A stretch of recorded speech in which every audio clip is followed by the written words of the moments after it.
Pâques, on peut dire que c'est vraiment une grande fête pour nous qui sommes des enfants de Dieu, des chrétiens, voilà, qui est la résurrection de notre Père. Aujourd'hui, c'est un grand jour de Jésus-Christ qui a fait que nous avons vu le jour, les bonnes choses et la terre. C'est grâce à lui que nous sommes là. La Pâque est d'abord une fête comme toute autre fête. La seule chose, c'est qu'elle est encore plus spirituelle. On parle de Pâques, le lendemain, on parle de Galilée, qui est la résurrection du Christ. Donc c'est une fête spirituelle pour moi, très spirituelle. C'est le départ d'une nouvelle vie pour nous chrétiens. À l'époque, tous les danses sortaient, on dansait, on mangeait, on se réjouissait. Chaque pays, comme on appelle, tradition a sa manière de fêter la Pâque. Et précisément chez nous au pays Atié, la Pâque se fête en famille, où tout le monde est là, on prépare, on mange, on s'amuse. Je viens du village comme ça, je viens à peine d'arriver.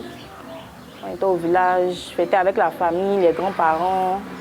Nous sommes venus en famille, puisque nous sommes à l'intérieur, nous tous. Donc nous sommes venus en famille pour commémorer ce nouveau départ-là, cette nouvelle vie-là avec la famille, nos amis du quartier. Alors depuis le mercredi des cendres, nous avons entamé le temps de carême qui s'étend sur 40 jours. Et là, nous sommes dans la dernière semaine de ce temps de grâce, appelée la semaine sainte. Sainte parce que nous célébrons les saints mystères de la vie du Christ. En l'occurrence, le jeudi saint, où nous participons à l'institution de l'Eucharistie, le Christ également qui lave les pieds de ses disciples.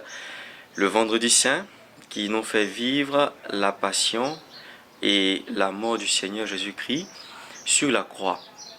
Le samedi saint, nous sommes dans le grand silence de l'église, silence du tombeau, et tous ces mystères convergent vers celui de la Pâque.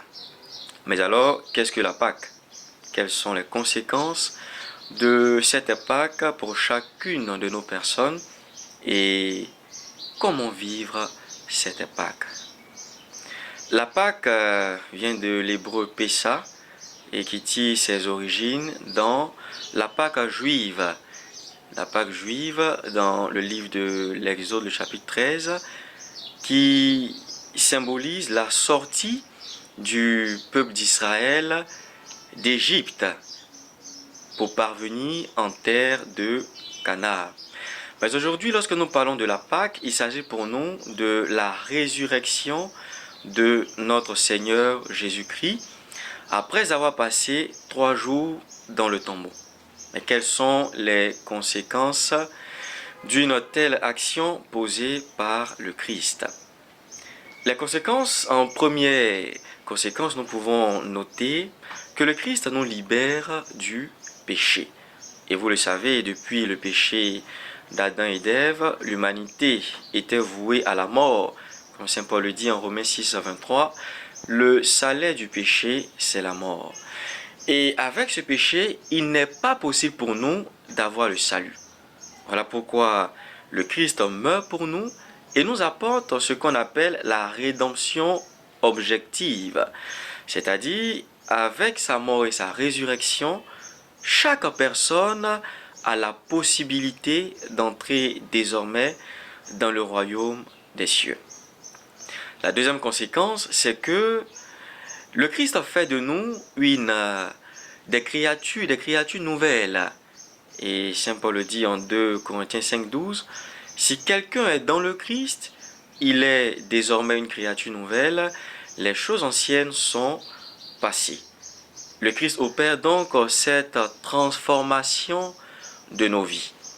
Enfin, quelle invitation de la Pâque pour nous, chrétiens et chrétiennes. D'abord, la Pâque nous invite à la foi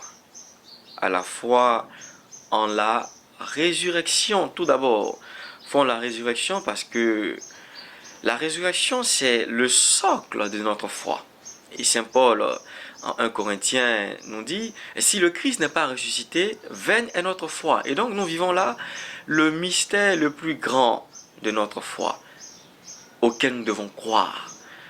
Croire que le bien à travers le Christ, a pris le dessus sur le mal. La lumière a pris le dessus sur les ténèbres. Et donc nous devons vivre avec cette foi. La deuxième invitation, c'est le mandat missionnaire. Nous avons été témoins de la résurrection du Christ, non pas pour nous-mêmes, mais pour porter cette nouvelle partout dans le monde entier, selon le mandat missionnaire donné par le Christ lui-même. En Matthieu, le chapitre 28, verset 19, « Allez partout dans le monde entier, proclamez l'évangile. Faites des disciples, baptisez-les au nom du Père et du Fils et du Saint-Esprit. » Alors, la Pâque nous invite à nous mettre en marche vers nos frères, en marche vers nos sœurs, qui pensent que le mal aujourd'hui peut prendre le dessus sur le bien. Non, qui pensent que la souffrance est une fin pour nous. Non, désormais avec la Pâque, nous devons apporter cette bonne nouvelle à nos frères et sœurs. Il est possible de vivre dans la lumière car le Christ est venu nous apporter cette lumière. Soyons donc des témoins de cet événement.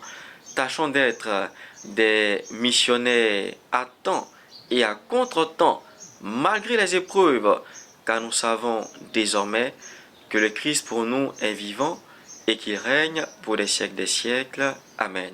Je vous souhaite une bonne fête de Pâques et que Dieu veille sur vous.